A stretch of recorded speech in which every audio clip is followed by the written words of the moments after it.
So here we have the latest from Audeze, a truly wireless gaming beast that looks strikingly similar to their flagship Mobius headset. Now, I know all of us have been waiting months for this review. Trust me, I've been waiting months to get my hands on this headset. I've been using it daily pretty much for the past week with everything, Bluetooth, for gaming. I wanted to give you guys my honest take on it. Now, just for clarification, Audeze did send me this headset for free, but it's not a sponsored video, and they're actually seeing this review at the same time you are. You have two different variants. This is their PS5 and PC version sporting black and blue colorways, while the Xbox version sports black and yellow. It comes with a wireless USB dongle that gives you full audio and microphone support for your console and PC. The headset does come in with pretty much the same cables as the Mobius. You have your USB-C to C and USB-A to C cables, along with a 1/8 TRRS cable. Build quality is very similar to the Mobius as well. It comes in at under a pound for its weight. You have a headset made out of plastic that feels durable and sturdy. You have your faux leather padding on the ear cups and the headband with a detachable microphone when the headset's not in use. Now, like the Mobius, this headset isn't the best in terms of portability. Sure, you can go ahead and take it pretty much everywhere you want with you. It doesn't fold, it's not really compact. The ear cups do swivel, so you can go ahead and wear it around your neck, but at the same time, the noise isolation isn't the best, just like the Mobius. You don't have active noise cancellation either,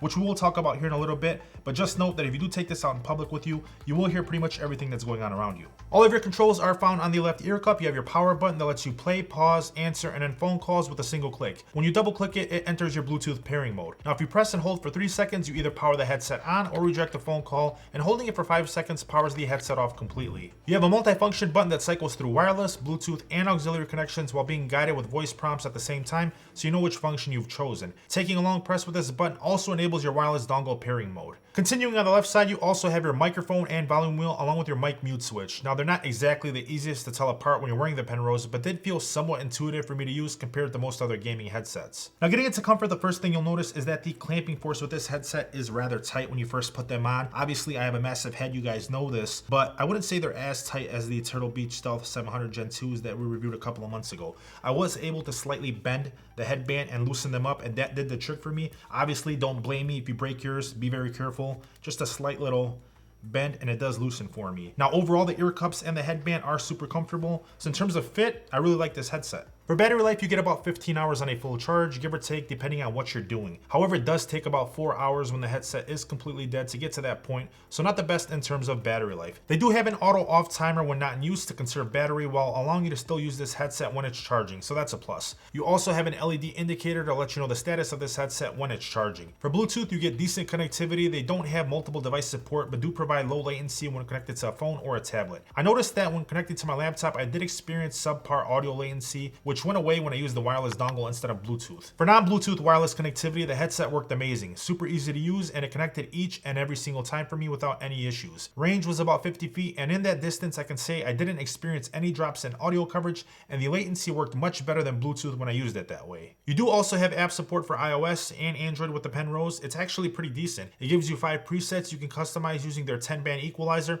while also allowing you to control your microphone volume and game chat audio. Unlike the Mobius, you can also now turn the microphone side tone on and off in the app itself. For sound quality, this thing is a beast in every department except its treble accuracy, which wasn't really there for me. It sounded somewhat dull in my opinion. The bass, on the other hand, was fantastic, along with its accuracy in the mids and lows. It gave me an accurate, smooth vocal response when listening to music and gaming. Speaking of gaming, this headset pulled through for me in a big way in games like Warzone and Call of Duty Cold War. I could hear footsteps, accurate descriptions of where gunfights were going down, explosions in the distance. It covered most of my checklists in this department, which it should, being a $300 gaming headset. Alright, so we're back in the soundproof game room. I want to go ahead and test out the microphone quality on this headset while also comparing it to a few different headsets that I'm currently using. Now, I do want to cover breathability first because it's not the best. The leather traps heat in the ear cups with no real way for any air to really get in or out.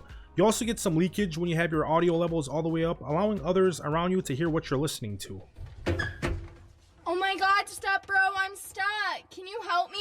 Now, like I mentioned before, noise isolation just isn't there for me. I mean, I can hear myself talking, I can hear others talking. When I'm out and about, I can hear cars, buses, pretty much everything that's going on around me. Just like the Audeze Mobius and the Arctis Pro Wireless, none of these headsets really provide you with a decent noise isolation, and they don't offer noise cancellation, which you would think you would get on headsets that cost over $300. So keep that in mind if you're using this in a noisy situation. Now, getting into microphone quality, like I mentioned, we are in the soundproof game room. For those of you guys that are new here, this is where I like testing out the microphone quality on most headsets and USB microphones. So currently I'm talking to you guys on the Rode NT1 Studio microphone. Let's go ahead and switch over to the microphone on the Audeze Penrose so you guys can see what that one sounds like in comparison.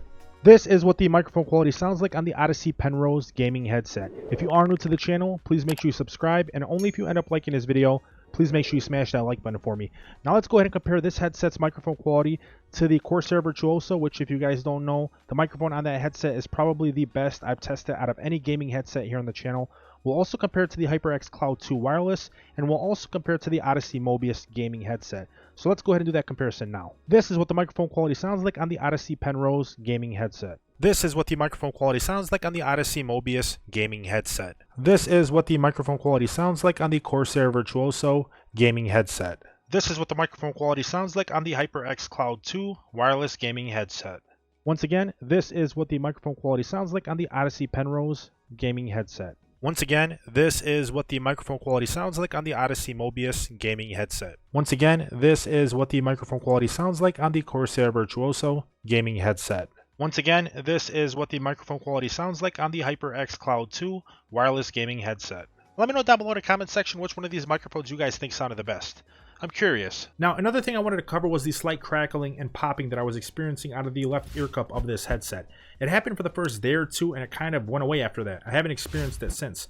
But it would happen when I'm not listening to music or watching movies or pretty much doing anything. The headset's just turned on and sitting on my head, and I'm just reading something on the internet, or I'm in between games or in between songs is when it would happen. I thought I should mention it for you guys. I did email Audeze, so we'll see what they say. Maybe it's something that can be fixed with a software patch.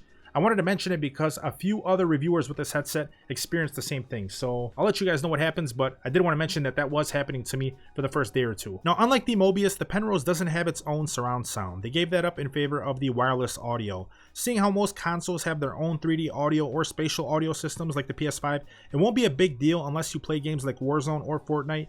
Even if you do play those games, you still get a good amount of functionality and direction from stereo sound, so not all is lost. Now let's go ahead and cover the Audeze software. Like the Mobius from last week, you guys can see that it has separate sound profiles here for the Penrose. So we'll click the Penrose. Getting into device info, it shows you pretty much all the information that you need on the Audeze Penrose here. As you guys can see here, getting into the Penrose mix amp, you can turn the side tone on and off.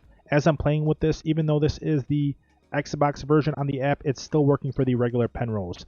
So here I am, I can hear myself talking. I'll turn off the side tone and I can't hear myself as much as before. You can go ahead and play with the Xbox mix here, the game and voice audio. As you guys can see, I'll raise the microphone volume here, and you guys can hear me a lot more. You guys can see that this does work with this headset. So we'll leave it at about 70% here. That's the comfort zone that I like listening to the microphone quality in. On the right side, you have your 10 equalizer settings here. You have multiple different presets, as I mentioned before. You could save, load, reset. It shows you on the right side here your microphone volume that we just saw on the left side, how much battery life you have left, the headset's connected. It's pretty straightforward and simple. It's super similar to the Penrose audio app that you get on your iOS or Android device, but it doesn't have all of the functionality that you get with the Mobius headset. Unlike the Mobius headset, when you guys can see, you go into the Mobius software, you have a ton of functionality here. I mean, the personalization is just next level. In terms of software for headsets, I feel like the Mobius has probably the most customization out of any headset that I've ever played with. I mean, pitch, yaw, roll, you have a ton of stuff. You can see your head tracking technology here when you connect it. It's insane. But like I said, if you guys want to pay an extra $100 for that headset and you feel like you need that stuff and you want a wired headset that provides pretty much everything, go ahead and pick up the Mobius. I will have that headset review link down below for you guys because we just reviewed that last week, a few days ago actually. So go ahead and check that out once this video is over. Now, another test I like doing for you guys up here in the game room is to see how much keyboard clicking the microphone on this headset picks up. So we're about 1.5 feet away from the keyboard. It's not picking up anything. Wow. This is probably the best microphone that I've ever tested out here on the channel in terms of it picking up keyboard clicks. It's almost non-existent. Obviously, you guys will hear it when I start talking because that's when my noise gate opens up. Wow, that's awesome. The only thing that really came close to this was probably the Razer Black Shark V2 models that we tested out a couple of months ago. So yeah, that's what the microphone quality sounds like on this headset, whether you're talking to your friends in Discord, party chat, whether you're streaming, gaming, whatever it is. That's how much keyboard clicking this microphone picks up, and that's what the microphone quality sounds like in comparison to the other gaming headsets that I'm currently using. Now at $300, you have a ton of options. You have the Arctis Pro Wireless, which in my opinion are a better headset overall. You have better battery life and a better balanced sound profile. You also have the ASTRO A50 Gen 4s, which are more comfortable, have a way better build and better overall performance. You also have the Corsair Virtuoso, which has a better microphone and is almost as good for about half the price. However, those headsets don't have the planar magnetic drivers, which some gamers actually prefer. Another huge factor is those headsets don't sport the convenience of the Audeze Penrose. The Virtuoso and the A50s don't even have Bluetooth functionality. And who wants to go ahead and swap out batteries with the Arctis Pro Wireless in the middle of an intense gaming session? Not me. Now for me and my busy schedule, I feel like convenience is everything, which is why I'll continue using the Penrose here daily for the next couple weeks and give you a long-term update over on Instagram or Twitter. But using this headset for the past week daily for pretty much everything, I can definitely say that I like this headset a lot better than the Mobius. For one, it's a lot cheaper. For two, it's wireless. The Mobius is a wired headset for those of you guys that don't know. I will have that video linked down below for you guys if you want to go ahead and check that out. But you have a ton of options, like I mentioned, at that $300 price tag, and a ton of options at half the price if you don't need Bluetooth functionality. All of them will be linked down below for you guys if you do want to go and pick up any one of these headsets and support the channel at the same time with no extra cost to you. If you enjoyed this video, please make sure you smash that like button for me and subscribe if you haven't already. Thank you so much for watching. I'll see you guys in my next episode. Peace.